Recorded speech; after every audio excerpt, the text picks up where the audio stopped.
jenis-jenis pesawat sederhana ya.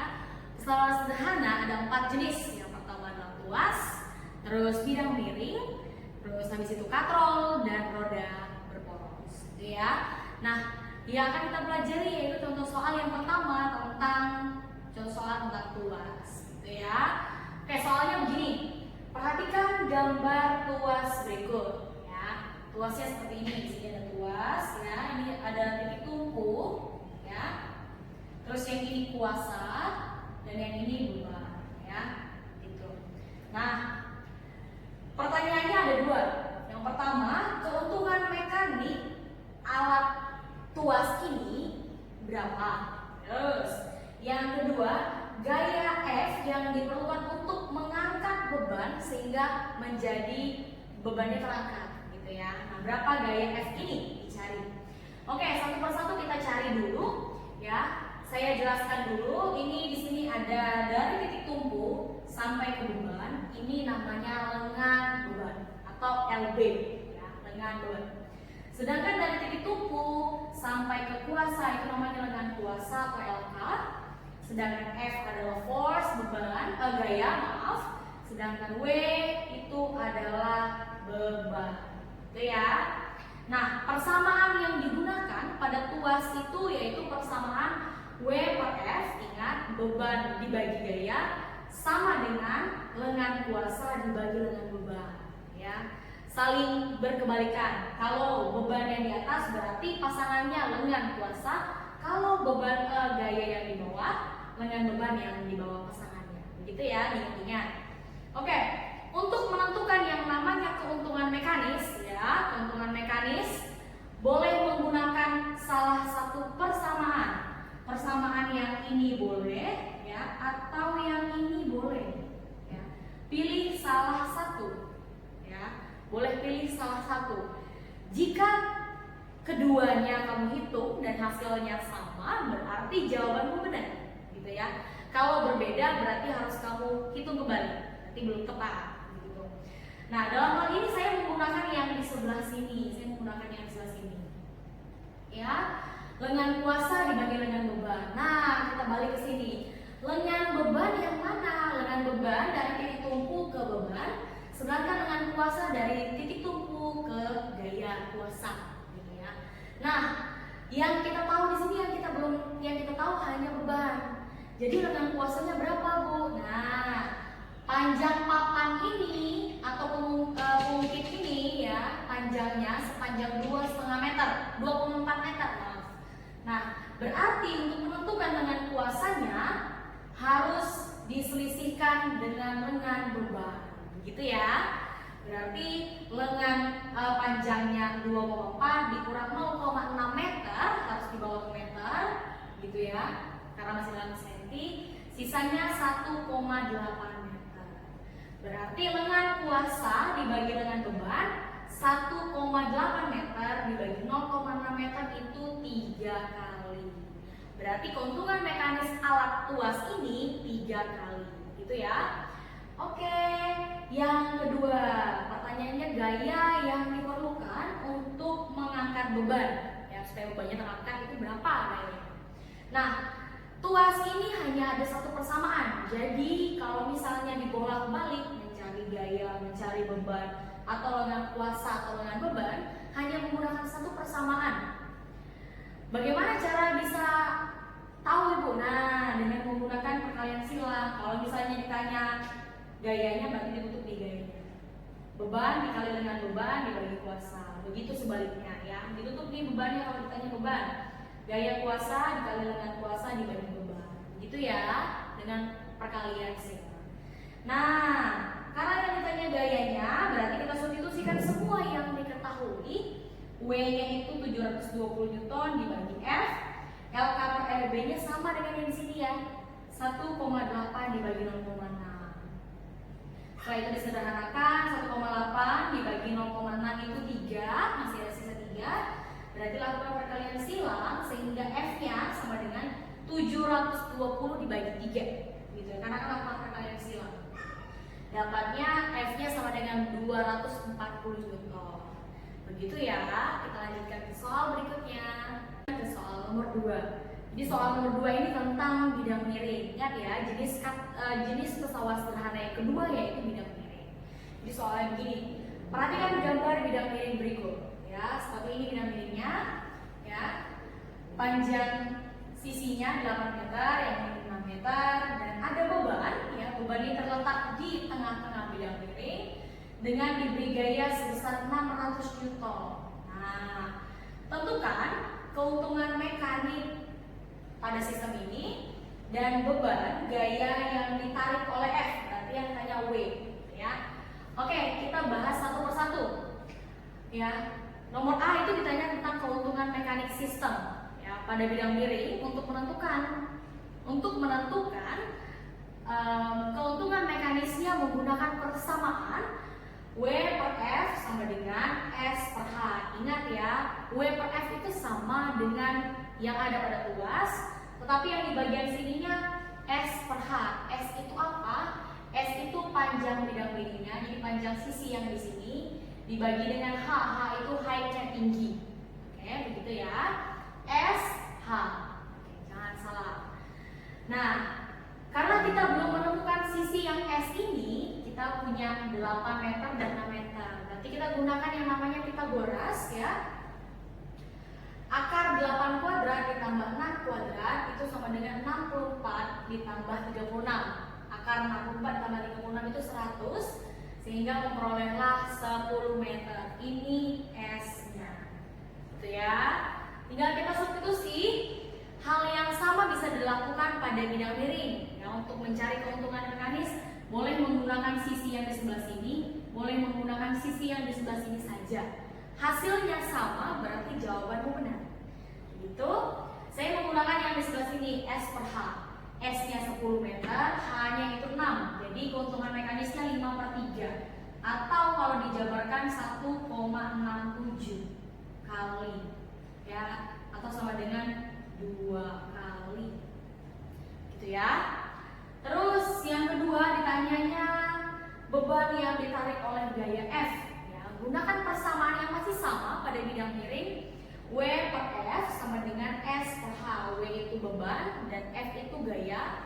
Sedangkan S itu panjang bidang miringnya dan H itu tinggi bidang miringnya. Gitu ya. Nah, tinggal kita substitusikan semua yang telah diketahui kecuali W. Dan W ditanya.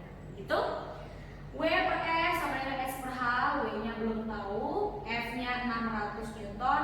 S-nya 10 meter dan H-nya itu 6 meter. Lakukan perkalian sila keseberangan menyeberang tanda sebenarnya sehingga diperoleh W sama dengan 6.000 dibagi 6 sehingga memperoleh hasil W-nya sama dengan 1000 Newton. Begitu ya, semoga paham. Semua kita lanjutkan ke soal nomor 3. Oke, soal nomor 3 ini tentang tuas tetapi keadaannya yang digeser. Ya, apa yang membedakan ketika digeser dan tidak digeser? Kalau misalnya digeser kan berarti keseimbangannya itu harus dicari lagi, gitu ya, yang persamaan tuas. Oke, kita lihat soalnya begini. Ya, perhatikan gambar berikut. Tuasnya seperti ini.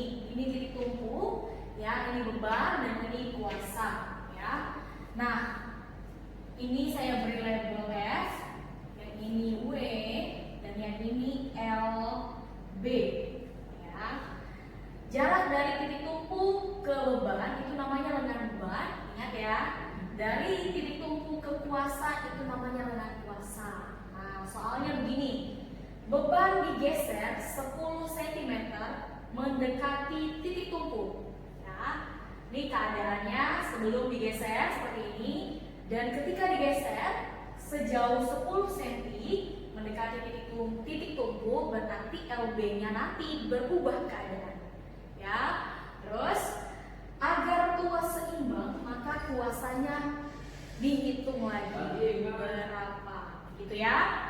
Oke, nah pertama-tama ya kita harus menghitung berapa lengan kuasa atau LK sebelum bebannya digeser, gitu ya. Sebelum bebannya digeser berapa lengan kuasanya? Nah, dengan diketahui LB-nya 25 cm, bebannya 480 Newton dan kuasanya 160 Newton. Ya, kita gunakan persamaan beban dibagi gaya W per F sama dengan LK per LB dengan kuasa dibagi dengan beban. 480 dibagi 160 sama dengan LK dibagi 25 cm. Ya, kenapa Bu Lisa menggunakan tetap dalam sentimeter? Ya, nanti hasilnya juga dalam sentimeter. Kalau mau dibawa ke meter berarti semuanya harus dalam satuan meter. Harus konsisten gitu ya. Terus berarti ini disederhanakan, dicoret-coret. 48 bagi 16 itu tinggal 3, berarti ini per 1 sama dengan LK per 25. Nah, setelah itu lakukan perkalian silang. 25 dikali 3 itu mendapatkan LK-nya sama dengan 75 cm. Begitu. Nah, ya kita lanjutkan ke jika bebannya digeser, berapakah gayanya? Oke, lanjutkan ya.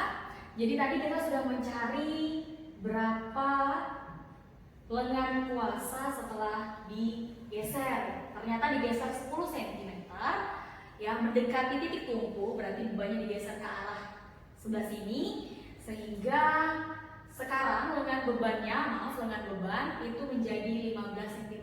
25 dikurang 10 sehingga diperoleh 15 cm. Nah, kita mencari ya, menghitung berapa gaya kuasa agar seimbang atau setimbang ya. Karena kan tadi bebannya digeser nih mendekati titik tumpu sehingga kesetimbangannya bergeser gitu ya. Oke, kita cari pakai rumus yang sama ya. W per F sama dengan LK per LB ya, 480 Newton dibagi F, 75 cm dibagi 15. Ingat ya, LB-nya sekarang 15 cm. Terus nah, 75 dibagi 15 itu 5 ya, tinggal disederhanakan. Setelah itu lakukan perkalian silang ya, sehingga memperoleh F-nya 480 dibagi 5 itu 96 Newton. Begitu ya. Oke, sekarang pembuktian kalau keadaan sebelum dan setelah digeser itu seimbang. Jadi bagaimana cara membuktikannya seperti ini. Nah, sebelum dan setelah ya, menggunakan persamaan kuas, persamaannya masih sama, W per F sama dengan LK per LB ya. Substitusikan semua yang tadi sebelum digeser ya, yang diketahui yang sebelum digeser disubstitusikan semua, dan hal yang sama kamu lakukan pada keadaan setelah digeser gitu ya. Nah, menggunakan persamaan yang sama, W per F sama dengan LK per LB ya, diselesaikan. 480 dibagi 160 sama dengan 75 per 25. Ini keadaan sebelum ya, sedangkan keadaan setelahnya 480 dibagi 96 didapat dari perhitungan sebelumnya, 75 dibagi 15 ya, ini setelah digeser ya. Oke, sehingga memperoleh yang sebelum ini 12.000 dibagi 12.000 itu 1 ya. Terus 7.200 dibagi 7.200 itu 1 ya.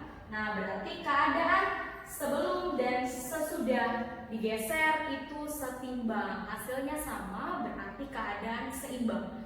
Berarti jawaban kamu benar. Begitu ya. Sekian untuk soal ini. Terima kasih. Kita lanjutkan ke soal berikutnya, yaitu tentang katrol ya. Kita sudah belajar kalau ada 3 jenis katrol. Katrol tetap, katrol bebas, katrol majemuk. Nah, untuk soal nomor 4 ya, perhatikan gambar berikut.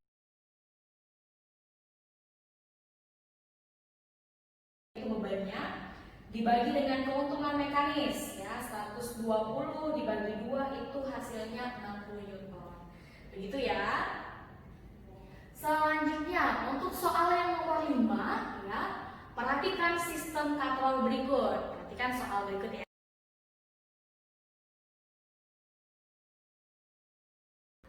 Oke, sudah.